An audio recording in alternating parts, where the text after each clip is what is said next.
Assalamualaikum warahmatullahi wabarakatuh. Saya Diana Vita Putri, NPM 19370004, Prodi Psikologi Universitas Malahayati. Saya di sini akan menjelaskan materi tentang komunikasi terapeutik. Berikut penjelasannya.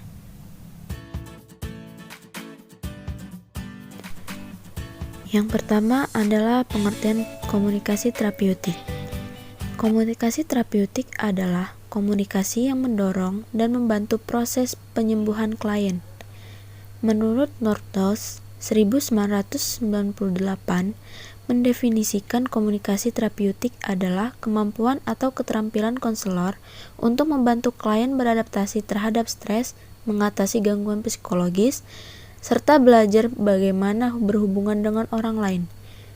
Komunikasi terapeutik merupakan komunikasi interpersonal, artinya komunikasi antara orang-orang secara tatap muka yang memungkinkan setiap pesertanya menangkap reaksi orang lain secara langsung, baik verbal maupun nonverbal. Dan dapat disimpulkan bahwa komunikasi terapeutik adalah komunikasi terencana yang terjadi antara petugas dan klien secara langsung atau tatap muka dengan tujuan untuk menyelesaikan masalah dan membantu proses penyembuhan klien. Yang kedua ada prinsip-prinsip komunikasi terapeutik.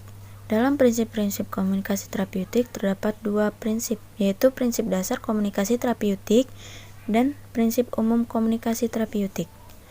Dalam prinsip dasar komunikasi terapeutik terdapat 4 macam prinsip. Yang pertama, hubungan terapis dengan klien. Hubungan yang terjalin antara psikolog atau konselor dengan klien bisa terjalin dengan saling menguntungkan. Artinya, bahwa baik konselor dan klien akan sama-sama mencari solusi yang menguntungkan kedua pihak. Prinsip ini dikenal sebagai hubungan kemanusiaan antara terapis dengan kliennya. Yang kedua, menghargai klien.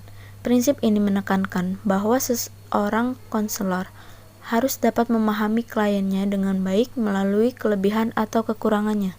Yang ketiga, menjaga harga diri.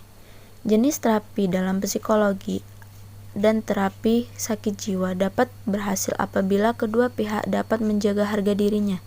Yang keempat, saling percaya.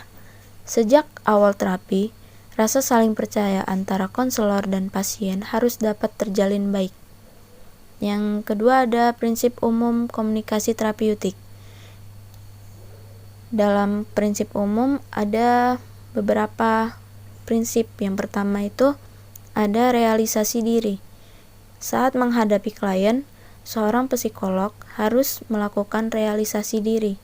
Artinya bahwa seorang konselor harus melihat ke dalam dirinya sendiri dan mencari kelebihan serta kekurangan dirinya sendiri. Yang kedua, penerimaan. Kunci dari komunikasi terapeutik adalah saling menerima dan memahami antara konselor dan klien. Yang ketiga, penghormatan. Kehormatan yang dimiliki dan dirasakan terhadap individu adalah suatu hal yang sangat penting, sehingga akan dipertahankan dengan berbagai cara. Yang keempat, ada perubahan. Tujuan komunikasi terapeutik tentunya adalah apabila klien menghasilkan perubahan baik, yang berarti setelah melakukan terapi dengan proses komunikasi yang tepat. Yang kelima, hubungan antar manusia. Dalam komunikasi terapeutik, hubungan antar individu merupakan suatu hal yang penting. Yang keenam, keterbukaan. Komunikasi terapeutik ini menuntut adanya keterbukaan antara klien dan konselornya, dan perlu didasarkan pada penerimaan yang tulus dan kejujuran antara kedua pihak. Yang ketujuh, kebutuhan perorangan. Dalam menjalin komunikasi terapeutik ini diperlukan perhatian terhadap apa yang diinginkan dan dibutuhkan oleh seorang pasien. Yang kedelapan, kemampuan individu. Seorang konselor haruslah dapat menentukan dan mengenali sejauh mana kemampuan kliennya dan juga kemampuan dirinya sendiri untuk mengatasi masalah dari klien tersebut. Yang ketiga ada karakteristik komunikasi terapeutik. Ada 3 hal mendasar yang memberi ciri-ciri komunikasi terapeutik, yaitu sebagai berikut. Yang pertama, ikhlas. Semua perasaan negatif yang dimiliki oleh pasien harus bisa diterima dan pendekatan individu dengan verbal maupun nonverbal akan memberikan bantuan kepada pasien untuk mengkomunikasikan kondisinya secara tepat. Yang kedua ada empati, merupakan sikap jujur dalam menerima kondisi pasien, objektif dalam memberikan penilaian terhadap kondisi pasien dan tidak berlebihan. Yang ketiga adalah hangat, kehangatan dan sikap permisif yang diberikan diharapkan pasien dapat memberikan dan mewujudkan ide-idenya tanpa rasa takut, sehingga pasien bisa mengekspresikan perasaannya lebih mendalam. Dalam komunikasi terapeutik terdapat tahapan interaksi dengan pasien. Yang pertama, tahapan pre-interaksi adalah masa persiapan sebelum mengevaluasi dan berkomunikasi dengan klien. Pada masa ini, petugas perlu membuat rencana interaksi dengan klien, yaitu mengevaluasi diri, menetapkan tahapan hubungan atau interaksi, dan merencanakan interaksi. Yang kedua ada perkenalan, adalah kegiatan yang dilakukan saat pertama kali bertemu. Hal yang perlu dilakukan petugas adalah memberi salam, memperkenalkan diri, menanyakan nama pasien, menyepakati pertemuan atau kontrak, melengkapi kontrak, menyepakati masalah klien, dan mengakhiri perkenalan. Yang ketiga ada orientasi. Fase ini dilakukan pada awal setiap pertemuan kedua dan seterusnya. Tujuannya adalah untuk memfasilitasi keakuratan data, rencana yang telah dibuat dengan keadaan klien dan mengevaluasi hasil tindakan yang lalu. Dan yang keempat adalah tahap kerja. Tahap kerja ini merupakan tahap inti dari keseluruh proses komunikasi terapeutik. Pada tahap ini, petugas dan klien bekerja sama untuk mengatasi masalah yang dihadapi klien. Yang kelima, fase terminasi merupakan akhir dari setiap pertemuan petugas dengan klien. Klasifikasi terminasi ada dua, yaitu terminasi sementara dan terminasi akhir. Terminasi sementara adalah akhir dari setiap pertemuan petugas dengan klien. Terminasi akhir adalah terjadi jika klien akan pulang dari rumah sakit atau petugas selesai praktik. Isi percakapan antara petugas dengan klien meliputi tahap evaluasi hasil, isi percakapan tindak lanjut, dan tahap eksplorasi perasaan. Sikap dalam komunikasi terapeutik. Yang A, berhadapan, artinya saya siap untuk Anda. Dan B, mempertahankan kontak mata pada level yang sama, artinya menghargai klien tetap ingin berkomunikasi. Yang C, membungkuk ke arah klien, artinya menunjukkan keinginan untuk menyatakan atau mendengarkan sesuatu. Yang D, pertahankan sikap terbuka, menunjukkan keterbukaan untuk berkomunikasi. Yang E, tetap rileks. Yang F, dapat mengontrol keseimbangan antara ketegangan dan relaksasi dalam berespon pada klien. Teknik dalam komunikasi terapeutik. Yang pertama ada bertanya, yang kedua mendengarkan dengan penuh perhatian, yang ketiga mengulangi, yang keempat klarifikasi, yang kelima refleksi, yang keenam memfokuskan, yang ketujuh ada diam atau silent, yang kedelapan memberikan informasi atau informing, yang kesembilan menyimpulkan, yang kesepuluh mengubah cara pandang, 11 ada eksplorasi, 12 membagi persepsi, ke-13 mengidentifikasi tema, ke-14 ada humor, ke-15 memberikan pujian atau reinforcement. Selanjutnya, ada komunikasi terapeutik pada pasien gangguan jiwa. Komunikasi terapeutik bukan pekerjaan yang bisa dikesampingkan, namun harus direncanakan, disengaja, dan merupakan tindakan profesional. Akan tetapi, jangan sampai terlalu asyik bekerja, kemudian melupakan klien sebagai manusia dengan beragam latar belakang dan masalahnya.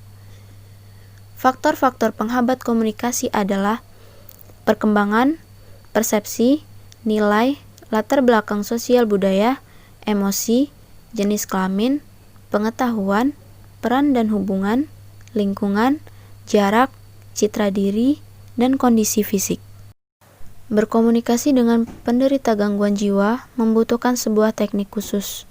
Ada beberapa hal yang membedakan berkomunikasi antara orang gangguan jiwa dengan gangguan akibat penyakit fisik.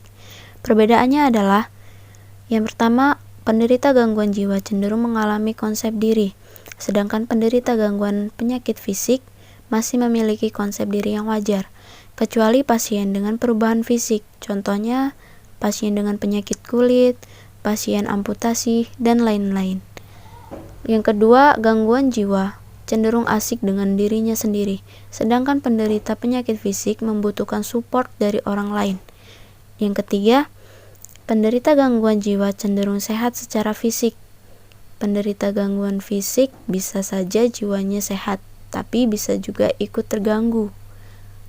Ada beberapa trik ketika harus berkomunikasi dengan penderita gangguan jiwa.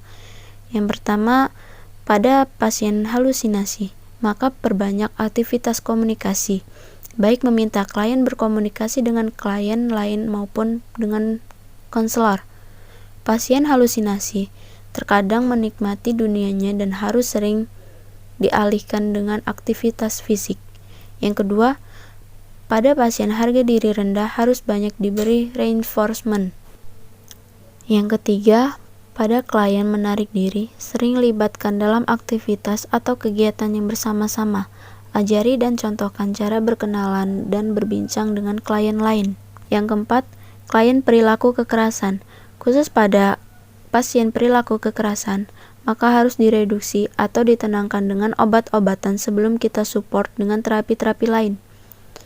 Ada beberapa komponen yang harus diperhatikan dalam berkomunikasi dengan klien gangguan jiwa. Yang pertama, support system, dukungan dari orang lain atau keluarga. Yang kedua, mekanisme coping, merupakan cara seseorang berespon terhadap stresor. Yang ketiga, harga diri, merupakan pandangan individu terhadap dirinya. Yang keempat, ideal diri, bagaimana cara seseorang melihat dirinya dan bagaimana seharusnya. Yang kelima, gambaran diri, apakah klien menerima dirinya seutuhnya beserta kelebihan dan kekurangannya. Yang keenam, tumbuh kembang, trauma masa lalu akan mempengaruhi kesehatan jiwa masa sekarang. Yang ketujuh, pola asuh, kesehatan dalam mengasuh anak dapat mempengaruhi psikologis anak. Yang kedelapan, genetika.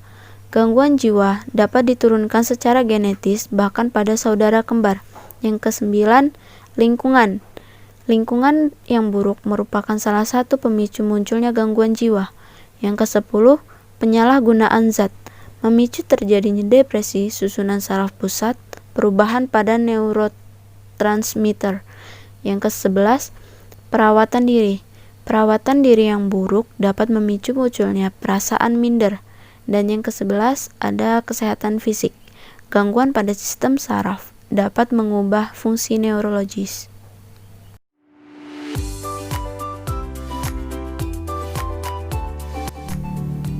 Demikian materi dari saya, kurang lebihnya saya mohon maaf. Wassalamualaikum warahmatullahi wabarakatuh.